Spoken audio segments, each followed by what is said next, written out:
Namaskar. Namaskar. What do you do if you accidentally trample on an ant? What do you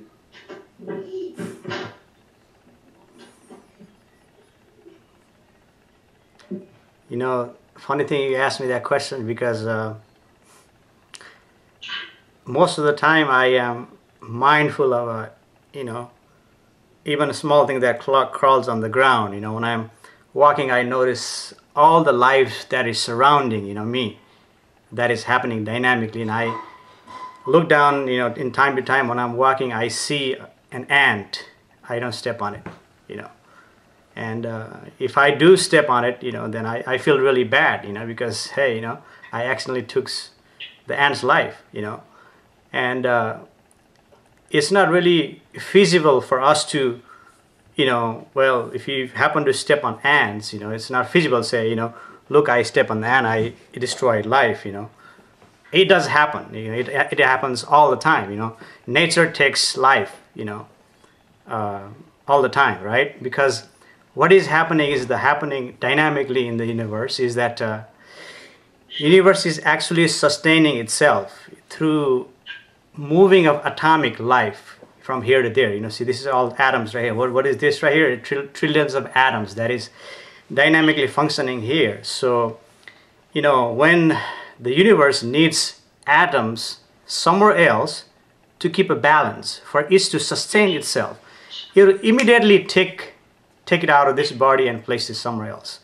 So I know this is happening dynamically. In the meantime, I am, as I said, that I literally, when I walk, I see ants on the ground and I see them as a life equally as this human being. So, but, there is a mindfulness here, but, so I do feel bad when I step on it. Yeah, I think that's the state that I think is a kind of sign of the humanity and all that stuff, right? And unfortunately, it's not there in some of the human consciousness and all that stuff. We kill animals and things like that. Really great to hear that side of your perspective about not only the humans but to the animals and things like that. So another, I'm going to throw out a couple of more questions. So I can tell you one of the story that happened to me last evening. I'm very ashamed to say this, but I somehow found a cockroach when I walked in my living room, and I turned on the light. The cockroach was moving right into one of the hole, and I just thought about it. Should I kill this cockroach, or should I just take it out without killing it and just throwing it somewhere else? And maybe find some places to for them to feed.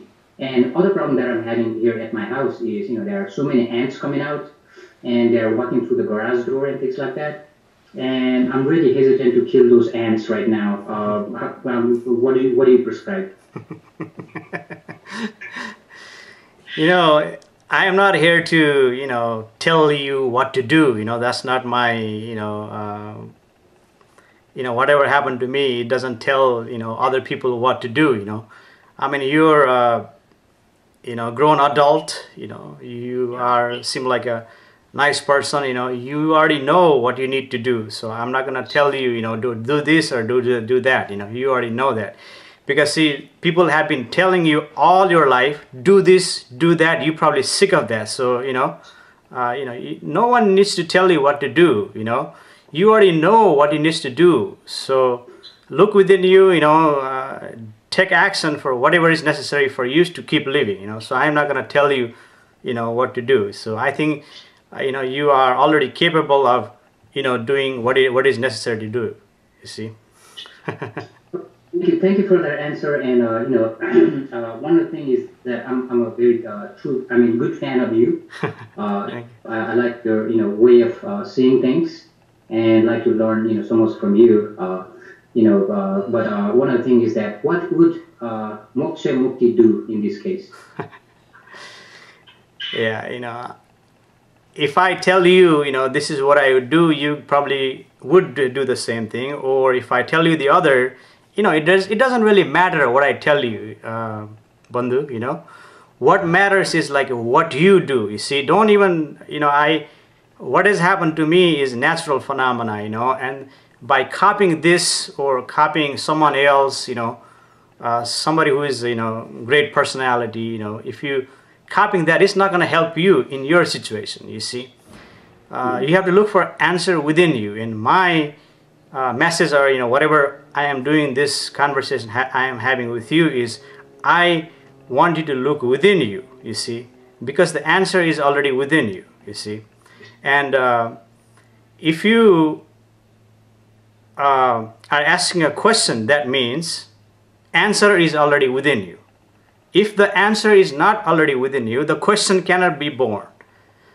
The question is within you because the answer is already within you. So the answer within you, you are not putting faith in the answer or the teacher that you learn from, or you read it somewhere. So whatever the answer you already have, you are not satisfied with that answer. So you're asking me this question, you see, because the answer is already within you. So I cannot tell you what to do. In my situation, I certainly feel bad, if I need to, kill a fly or kill a cockroach that come into my house. I tried, most of the times, even the insects come into my house, I try to, open the door, try to get them out of the house, at least save that life, because, who am I to kill a life, you see? I am just as important as that bug who came to my house, you don't know how important that bug is, people have been labeling, from the experts, like, that bug is no important than human being, and in our society, yes, human beings are highly valued than any other, insects or animals, that surround us, but, you'd be surprised, they are just as equally important in the universe, you see. So when the fly comes in, you don't know what role that fly is playing, you don't know, so you just try to save that life, but again, it happens, you see. Even the life, the universe itself takes life, it is, people die, all the time, insects die all the time, we saw people crashed on a, Indian Ocean from a Malaysian Airlines, that is happening, recently people died from a earthquake in Chile. Recently people died in a Fort Hood shooting here in Texas. So you see, this is all happening dynamically, and who am I to tell? I am just person like you, ordinary person like you. So so I think you are already capable of doing so. So look within you, and do whatever is take action necessary to take action. Yeah, that makes sense. And one thing I like about what you said, I kind of wanted to grasp from that perspective is that if I throw you some hypothetical questions, right, you may not be able to answer it because the nature of your, the perception or perspective work. Yeah, I am not interested in a hypothetical. I am interested in reality. See, this platform, I said in earlier, this platform is about truth and reality. You see, the moment you put hypothetical, then you are taking steps, you see, you're taking steps to get to the truth, so, your goal by coming here, I think, you want to know the truth, you want to know the reality, so you want to be closer to the reality instead of taking step away. So the more you put hypothetically speaking, though, more you put theories and more put ideas and concepts, you are kind of stepping back from the truth instead of coming closer to the truth. So, my goal or what I'm pointing here by doing, having this conversation with you is, coming closer to the truth and the reality, and at least, give you the feel of what is the reality, so that way, you try to come to this term and, see the reality, from your own point of view, you see. Yeah. Yeah, that makes sense. And one of the things is that, as a part of living day-to-day life, we look for advice, on some of the hypothetical decisions. What would you do if you were to see something like that? So we have advanced, reaction and way to do things and things like that. For example, for example, I definitely like to know, one thing that happened when I was looking outside my grass, going back to that ant, Yeah. example is that, they were kind of eating some, little, very small organisms, like it was kind of like, I cannot remember the name, but it was like a long insect, right? And three or four ants were kind of trying to eat them, probably because they were hungry or they could eat out of it and things like that. And as a part of me, seeing that situation, I thought about whether I should isolate that situation, let the the animal be killed by those ants, or just let the nature take its course, because ants are hungry, it's a part of the nature and cycle and things like that. Maybe next time when I see a situation like that, I know I may have some sense on what to do. But just like you said, it's probably it's The, based on the the reality. sense, actually the sense is already within you. You see, the sense is, don't tell me that you don't have a sense, because the sense is already within you. You see, you just have to sit down, take a minute of your time, kind of reflect on it and think, what you need to do. And when you taking that decision, within you, you need to look not only from the ant's point of view, or whoever the point of view, you also look in your point of view. See, what is your situation, what do you need to do to sustain your living. You are living in a society, and you can't just have ants running around in your neighborhood. Somebody's going to complain. So you need to take account all this situation and see what you can do, and take action. You see, So that's thank you. So I conclude that I can call the exterminator and get rid of it, right? I'm not gonna say. See, because I don't want to say. I don't want to give you. I'm not here to give you advice. I'm just pointing you that you are capable of doing anything. You are already, is a great human being. You see, something that is there within you is the same thing within here. You see, it cannot be separate. We are not two different people.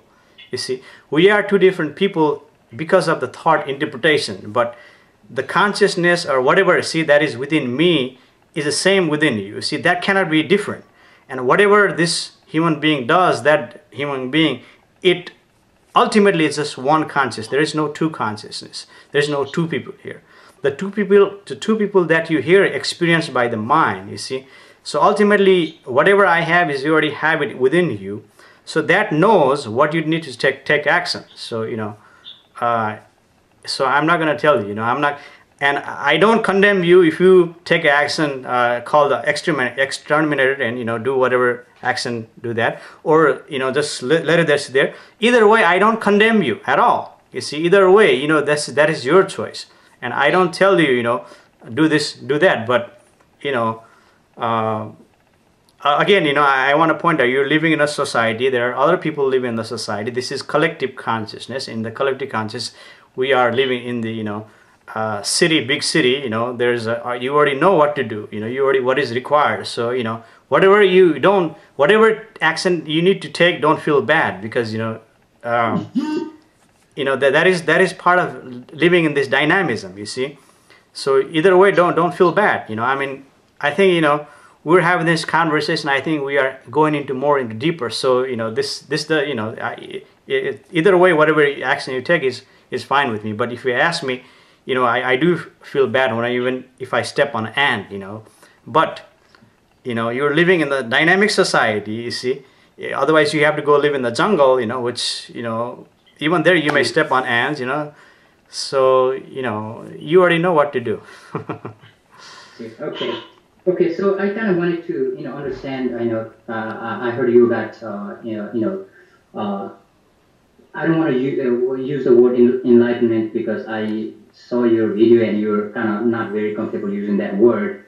But it's kind of like a rapture that kind of changed you, give you a different perspective, how you view life and how you see things, and and environment around you and things like that, right? So what had changed before and after, from your action perspective? I noticed that you've been more, appreciative of the, oneness of the,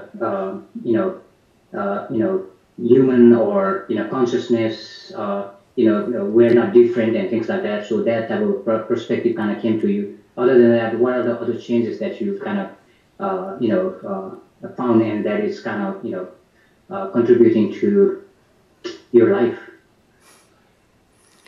My life is the same because, uh, whatever condition I had conditioned, my life story, my name, all my education, all my experiences, those are all conditioned that is granted to me. I cannot change that, you see. Uh, so that is already there, already part of this is already here, I mean, those are all conditioned, everyone is conditioned certain way by the society, you see. So those are conditioned, it's already, it's within me, I cannot change that. But what is different now, in 2009, is that today I don't have attachments to those conditioning. Okay, I have condition, I cannot get rid of the condition, but the attachment I had to that condition, you see, that was sucking the life out of me.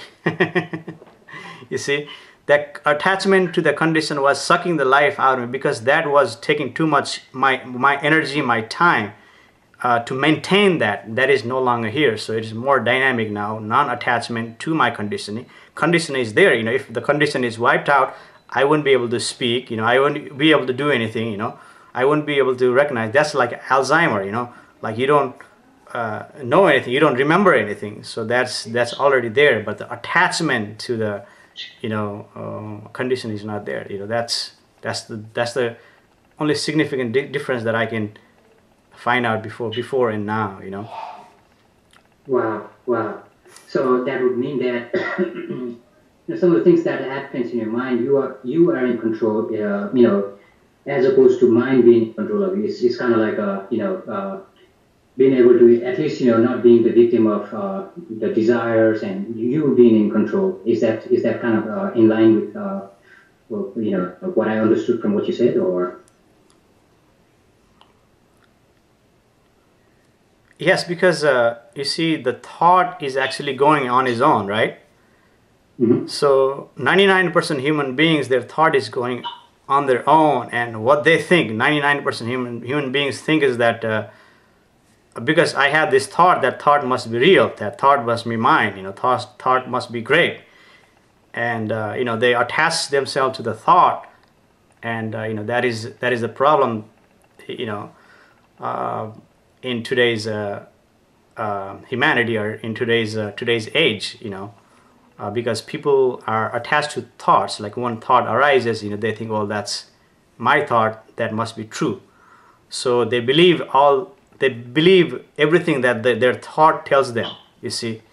So and the thought is false. So now I just watch the thought that is happening in my head, and that is happening dynamically, and I don't even know what I'm going to think next. You see, when I'm speaking, this is all happening automatically, dynamically. So who am I to attach myself to this thought? You see, this is just the energy that is happening dynamically, and happening on its own. And now I come back and say, this is my thought. Whose thought is it? And only thing that is there in this body, whatever, I don't even know if it's there. Doctors tell me my memory is within me, but it may be true, but I cannot be certain. I have to use their expertise to tell me my memory is within there. But if there is no memory, I won't be able to recall all these things. So that is happening dynamically. So why attach yourself to the thought? But you cannot detach yourself to the thought. You see, there's this phenomena. It happened dynamically. I don't know how it happened. None of the thing you can do can take you to that state, because this is happening dynamically through, by luck, or by the grant of God. I don't know how it happens. And by copying someone, let's say, for example, a person, a great personality, experience such extraordinary experiences, whatever situation they may be, you see. But we are fooled by, our spiritual forerunners, our scriptures, well, by doing samadhi, by doing yoga, by doing this, by doing satsangs, certainly take one to have an extraordinary experiencing, by listening to satsang like this, or going to temple or listen to puja or whatever, uh, you know allow able one person to have this experience. But just because one person goes ahead and experience this extraordinary experiences doesn't mean you can copy that, you see. And the problem today is, one person has this extraordinary experience, and this can happen to anybody anytime. Even if you're a drunk person, all of a sudden you can wake up. Either it might not happen while you're drunk, it could be happen too, but I don't know a drunk person being enlightened. But he could wake up next day, he's lying down in the gutter, wake up next day, and in his hangover, whatever, then he can get this extraordinary experience, and then so-called waking up may take place. Or this has happened to a person in bed, like in cancer. They've been having cancer for so many years, and doctor tell them you only have 36 hours to live. You're in a coma, and all of a sudden in a coma, you cannot do yoga, you cannot do samadhi, you cannot do anything in a coma. And they experience this light, like some people may call this near death experience. And the experience, they get this extraordinary experience. They come back, and all of a sudden, they cure the size of a lemon. They have lumps on their head. This cancer is cured, out of this. So see, this phenomena can happen anytime, anywhere, you see. And when you try to copy this phenomena, and that is the problem, because that actually takes you away from the truth instead of being to the truth or the reality. Because see, the more you try to do, you try to ask questions, you try to seek, you research, you are actually stepping away from the truth and the reality, you see. Because see, you are already already perfect, you are already happy, you are already anything that you need to know is already within you, you see. Only thing that you don't have is the comprehensive collective knowledge, humans collected. Those you have to learn it, you have to ask someone, you have to get information. Just like, what do I need to do? I have my ants in my house, what do I need to do? And those type of things are solved by the society itself, because they have provided knowledge for you to function in a society, to as a intelligent, sane human being. So you want to do that, you need to get information from someone, or to just to go to place, like, if I want to go to Dallas, or if I want to get a glass of water, or if I need to get an internet hooked up in my house, you need to ask someone. Those are all trivial information, that is only useful to function in the society, sanely and intelligently. But to as a seeking liberation or seeking some sort of a different experiencing, that this information is useless, because it cannot take you there. Wow. So what's your thought on life, birth, death, and those type of stuff? That again is a question. Is it born within you because you have read this before, you have heard this before, like there is a birth occurring, you see. The way I see is, there is no birth, there is no death, there is no life, you see. What is there is just the energy and information, you see. But the mind comes there and labels, because this has been going on for thousands of years. It's written in the scripture. Your parents told you, your society told you, hey, you got to burn, you have to born sometimes, and you have to age, you grow old, and you have to die one day. Those are all told you by the scriptures, told you by the experts, told you by the society. And you see person dying, this is just the expression of life. Then you see yourself growing as a youth, then old person, then one day you see your relatives, or your friends, or someone is passing away from life. That is all dynamic expressions of life, because you see, the birth never occurred, death never occurred. What is happening is the information and energy of the life itself that is passing by, and when this body is old, doesn't serve any purpose for the universe will take it and place all these atoms and place it somewhere else. That doesn't mean that this is end of life. That is the beginning. This is end of here is the beginning somewhere else. You see, and we haven't because we haven't figured out that doesn't mean that that doesn't exist. You see, so what is happening is this is dynamic process that is happening. Dynamics is the dance of molecules that is dancing, itself, looking at itself and seeing itself like you're seeing in the mirror.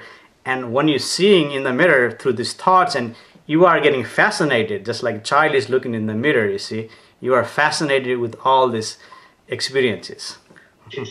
Yeah, I mean that's really interesting view. And one thing, this discussion kind of took me to a place where a kind of like experimentation type, right? If a child is born, I mean, and let's just say he's mechanically kept alive, fed and everything else without giving any interaction to the society, no human interaction, no knowledge, no nothing, right? No, I mean, knowledge, no, you cannot say that. Knowledge is there. I mean, knowledge is there. Knowledge is, we have collected knowledge and information to function as a group of people in the society. There is a tremendous dynamism happening within this realm, you see. You cannot say there is no knowledge. Knowledge is there, but, I question the knowledge because knowledge is someone's imagination, you see. It's a concrete imagination, so they spend time, in some subject repeating their thoughts. When you repeat thoughts, not only one thought, but many thoughts, repeating toward one goal. See, if you spend so much time, you become so good at it that you can write a book and publish your theory, and people respect that theory because you're repeating thoughts within the frame structure of thought you picked up from somewhere, from school, from teacher somewhere. See the logic, the structure that we have, the society put in place, like comprehensive collective knowledge, just like 2 + 2 is equal to 4, things like that, and within that framework, you see, the idea is born, and the idea, is passed down from generation to generation. Is what I'm pointing out is actually someone's imagination, you see. But you have to accept as a knowledge in the society, because you see books are written, there's a structure already in place, and then if you if you go and attack that, and I'm not here to attack anybody, I accept all the people as they are, I'm not against any scientist or any person, knowledge, I'm not against that. What I'm pointing out is it's their imagination, and that is some reason somehow accepted as a truth, and in this realm and as a knowledge, and I have to accept this truth to function as a sane and intelligent human being in a group of society. But that is just that is only useful to function as a group of people, you see, because nowadays you can't even before, like you can have your field, you can grow your crops in the field, you can eat, gather some woods and cook your own food. But nowadays, just to have a food in your grocery store, someone has to grow that, and someone has to process that, someone has to put a label, someone has to drive that, someone has to then bring it to the store, then put it into shelf, then you pick it up, then the cashier has to have a transaction. So see, there are so much dynamism going on just to eat an apple. You see, so it's just a dynamic process that is happening, you see, just to function in a society. So you have to accept all that as a knowledge, as a truth, as information to function in the society. But it doesn't come near what is truth and reality is concerned, see. So, wow. So I was thinking about the pre and post your this enlightenment event where about your religious belief, right? You were probably no. I don't. This is not my religious belief. No, I don't call this religion. You see, this is not religious belief. This is not religious belief. But although a lot of religious people, they have to accept my view, because if you don't, if if they don't accept my view, even their structure falls apart. So they have to accept my views, not all of views, but some of my views.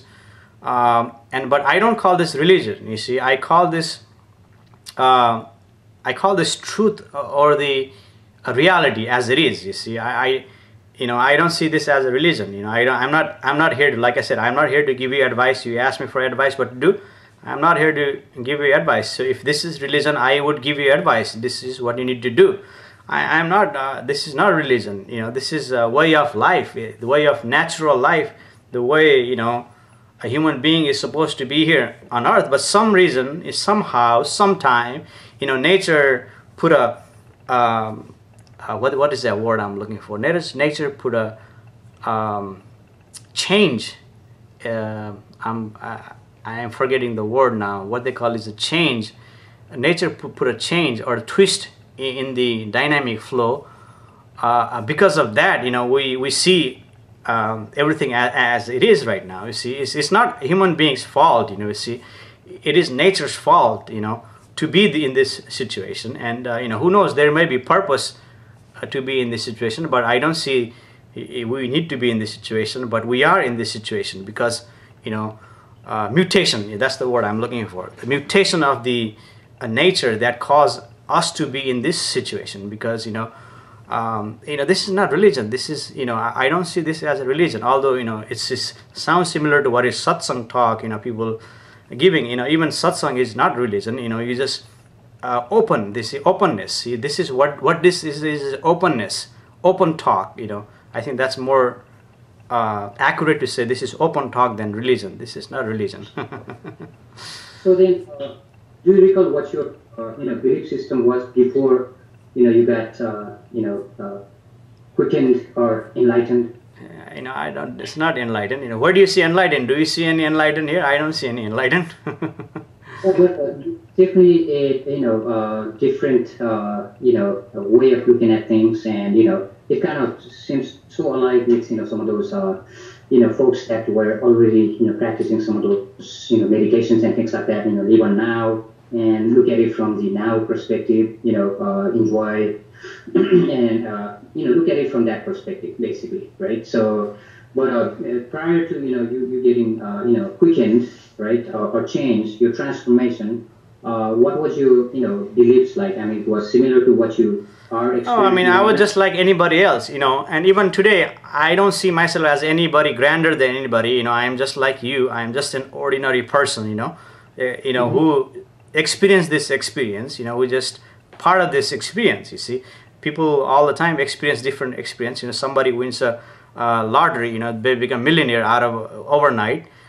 Somebody stumbles, millions of dollars out of see some gold pot, when they're walking down, or inherit some amount of money or become lucky. You see, these are all dynamicism that is happening. You see, and I'm just like anybody else. The condition here is same thing as the condition there, and all the functioning that is happening is functioning exactly the same way that way.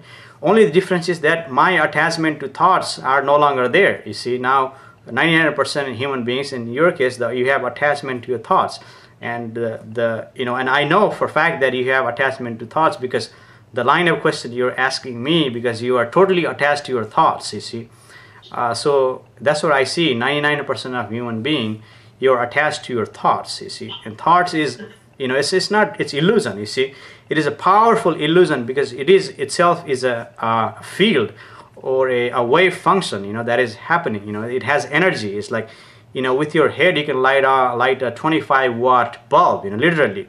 So there is energy going on, and that produces something from your memory that brings out something from a pulse of something from memory, like a computer, and you saying all these things, and that also goes back to the memory, connects back to memory. You're pulling, there is a dynamic machine that is functioning, going back and forth in a fraction of a second. That is happening, you see. And we humans, hey, that's real, that's my thought, I believe in my thought, that's it, that is happening, that's what it was before. Now it's not there. I am not attached to my thoughts, and I don't believe in all my thoughts, you see. A thought arises, it comes and goes like a cloud in the sky, you know. Like you experience, yeah, you experience, the hail or whatever, in your neighborhood, so that, comes and goes, why didn't you be attached to that? Yeah, there are a lot of things to process. The things you said, I mean, a lot of those definitely, make sense. But there are so many layers to it on what you're saying. But what I wanted to at least, ask was, were you agnostic or atheist or anything prior to your transformation? Yeah, again, those questions, I mean, I don't mind, the more questions, we have, then, it becomes a talk. Otherwise, there's no point of, we can just sit here, actually, silence is also communication. We don't really need to have this communication. But those things arising from your thoughts, certainly, labeling human being as an atheist or agnostic or religious person, those are just the label of thought. It doesn't really mean anything. You see. Yeah, but you definitely remember your past, right? Yeah, I mean, that would be like putting me into a spot, I mean, I don't want to put myself in the spot, what was like, I mean, if I go back to that, then, this would be going backward, and it doesn't matter to me, what I was. What matters to me is what is happening now, that is all it matters. See, this moment right here, the conversation you and I are having, and a lot of people misinterpret that. That's why I'd like to tape it and put it, at least see myself, and if it's good, I would like to put it in YouTube, so other people can watch. The misinterpretation that we're having is like when I say this is all it matters, like, this is it, everything. No, what I'm saying about now means everything that includes now. You see, all the things that is happening dynamically throughout the universe. You see, here in Frisco, there in McKinney, a whole state of Texas, whole United States, whole world Earth, whole galaxy, whole everything that is happening now. You see, that is only, I can only speak about that. You see, that is only truth and reality. You see, that is only truth is now. You see, what is in the past, it doesn't really matter. What is in the future, that is also in anticipation. So what I know is only about now, that is present. You see, and that is happening. That includes everything, not only this conversation. That includes everything that is happening dynamically now. But is there anything else happening besides this conversation? By law of average, yes, there is many things happening in now. You can recall from your memory from a law of average because it has happened. You can read news, but do you know that is something else is happening? You don't know. You just imagining from your past experience. You see, even this is just the perceiving that something is going on. But I include everything. I don't exclude anything. No exclusion, all inclusion, all that is happening dynamically now. That is what is important to me, and that is what I know. You see, other than what I don't know anything about the past, I can only recall from my memory, and that is just my imagination coming from the past. And I don't know anything about the future because that is just the anticipation of the future that is forthcoming. You see, so only thing that is happening is now. And now, I can see the screen, I can see, this camera is in front of me, I can see the light, keyboard, these books in front of my glasses, my camera, my water, my house. I can see all these things now. I can feel, some of the sensations in my hand, and I can, hear all these things that are happening now. See, that is only I know for fact. Everything else is just the imagination. We don't really know, so, it doesn't matter, what I was before, but did I do meditation before? Yes, I did meditation. Did I read the spiritual books? Yes, I read spiritual books. Did I listen to some gurus in the past? Yes, I listened to gurus in the past. But what I'm pointing out is none of those things really helped me to get here. You see, I wanted to be this since 1994. You see, I read many things, I did many things, but none of these things helped me to get here. All of a sudden one summer, I woke up that day, and I didn't, not like a wake up, it happened in some daytime. You see, that happened. You see, and that happened in the daytime. I am just sitting down in my room, and all of a sudden this happened. I didn't even ask to be happen that day. I didn't even want to happen that day. I was just sitting in my room, just it just happened. And none of the things I did in the past, is led to that. Because that is linear thinking that says, because you did something that leads to something else. Not like that, because everything is happening dynamically and everything is independent event. There is no two event related to prior event. You see, everything happened is a relation now that is happening dynamically. And you can change your past relation, you can change your future relation based on what is you do it now or you experience now. That's taking place dynamically. Yeah, that's really. I mean, the things that you said. I mean, it's really. I mean, you speak the reality, and there is some mystic portion that I feel like I get, and something I feel like I don't get, which is a cool part about hearing about you. At least to me, and yeah, I think I. So yeah, and then just another. Sorry, I'm sorry to go with the hypothetical. No, no, So no. if you were to put down, like we usually get to, as a part of the living in the world, we get to fill out the forms and things like that, and a lot of the forms you need to put down what religion are you, what race are you, and all that stuff, right? Yeah, those are like I said earlier. Those are only they came from comprehensive collective knowledge. To function, in a society. You see. So the world, the society needs some sort of order, in place. So they need to put some sort of a structure, for it to function. You see, otherwise, you won't be able to function. So that is just the trivial questions. I mean, I'm not really bothered with that. When I need it, I just look into my memory. So whatever religion I put in the past, I put the same religion. If it's necessary to put in the form, that doesn't really, it gives my truth or true view. And my name is, I put my name, address, and all those things are trivial things, that is man-made, It is not real, but it is real to function as a group of people, you see. So I accept that reality to function in the society as a sane and intelligent people in this dynamism, So that is, you have to function there, you see. That is a different story. But the platform we are in right now, like I said earlier, it's a truth and reality platform. We are stepping away from that. But you cannot exclude that. See, that is part of this. We have to include that. So everything has to be inclusive, you see. And I am not against anything, don't fill out this form, don't, call that experiment. I am not against anything what is happening dynamically. Who am I to change anything? I cannot change anything what is happening. This is so big, is enormous, energy that is here that, I mean, this is insignificant. What I say, what I do is insignificant.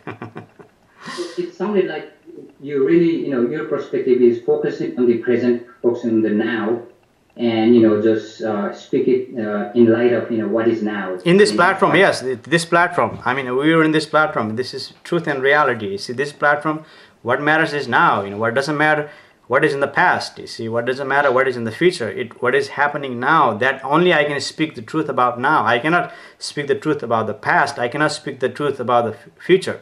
So this is, since this is truth and reality platform, I only speak the truth and reality, and I don't ask you to accept this as a truth and reality. It is truth and reality to me. I know this is truth and reality because something happened to me that gives me authority to speak on behalf of the truth and reality. But I don't expect you to accept it. I don't expect anybody else to accept it, but I just express it as a truth and reality. But it's up to you to accept it or reject it. Either way, it doesn't matter to me. Okay. Now I'm kind of I've been able to kind of put you into a format or a box right now. I think I got the perspective you talk from is the truth and the reality and something but now type of stuff. So I think I kind of trust it, but there are so many layers on what you say and what you talk. It's really interesting to hear from you and how you explain things, and this is really interesting. So can I do a last question? Oh yeah, sure. Okay. So I'm going to tell you the story of a that happened a long time ago with Alexander the Great. he went on conquering the world, and he finally bumped into India, and that's where he had some, incidents where, he met one enlightened being that was, practicing some of the Vedic traditions and things like that, right? And he kind of thought it was really great, and they had some mystical powers and things like that. So he kind of wanted to get them, into his palace back in, wherever he was, at his home or palace, right? And one of the enlightened Guruji, didn't want to go with him, although he offered him with a lot of, worldly stuff, palaces, great food, great room, all the convenience and things like that. He would turn it down. He would just, enjoy living as a hermit type or beggar, or content with what he has, right? And then Alexander didn't like it. He, took out his sword and put that sword in front of his that yogi or enlightened being from India. And to his amazement, what Alexander saw was, instead of him, falling on the ground, getting scared and all that, he kind of laughed back at him. And, even, having the sword in his throat, he's laughing. That was the first instant he saw that anyone could do that, right? So, and that definitely came from, some of the, spiritual practice that come from Vedic, knowing about the truth, about life, birth, and death, and not only knowing, but experiencing truly what it is, right? And yeah, let me stop you for, can I stop you for a second? Sure. So when you say it came from Vedic, that implies, that enlightenment or whatever that is only comes from if you read to Vedic, because what I'm pointing out is this enlightenment, whatever that this is, I don't even consider this as enlightenment. This is just some phenomena that happened, and it could happen to anyone, None of the thing you can do can take it there. So when you say just Vedic phenomena, that means, it only happens if you do like a yoga or sadhana or Vedic phenomena, read your Vedic structure, then you become enlightened. No, I mean, this could, like I said, pointed out earlier, it could happen to anyone, you see. Anyone, even a drunk person lying in the gutter, he can wake up next day and he can feel, get this extraordinary phenomena that could happen to him. It could happen to anyone, not only in the East, it happens to many people on the West also.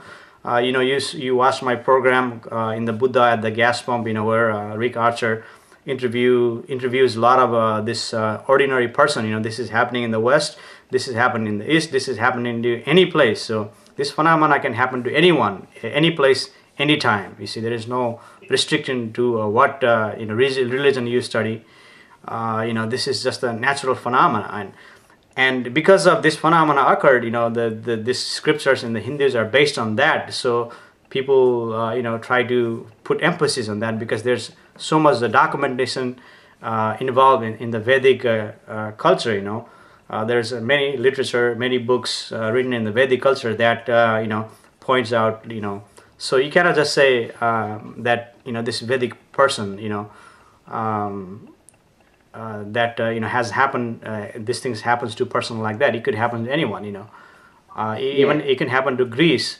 So I just wanted to point that out. So go ahead. Yeah, from my understanding, it was kind of like a formula that even though you don't have to be religious, but as long as you follow that formula, you get that type of stuff.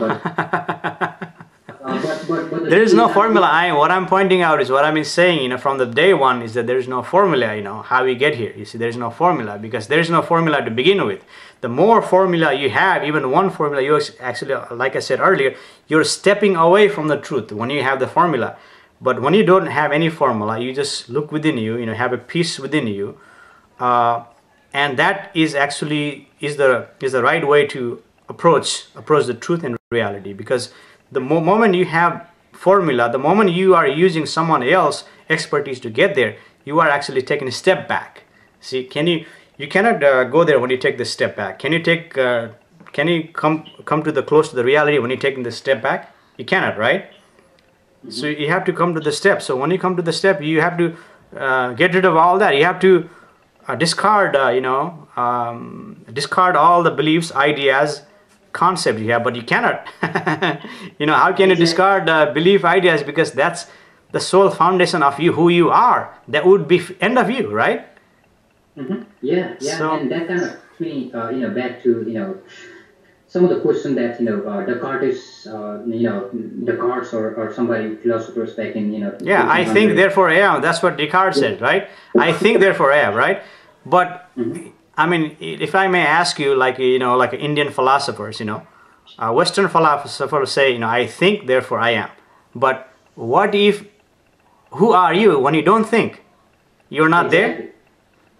right? Exactly, Yeah. and that's what the Vedic tradition falls into at least explaining some of those, So right? yeah, I It's mean, you using have to take it both ways. You cannot just say take the accept the Vedic and discard the Rene Descartes, and accept Rene Descartes and discard Vedic. You have to include all of them. You see, include all of them. But what I'm pointing out, none of the philosophy will give you this truth and reality, which is a man-made and imagination. None of the thing you read, none of the thing you practice will give you that. You see, that only give you the glimpse of experiencing, but it will not give you the actual thing.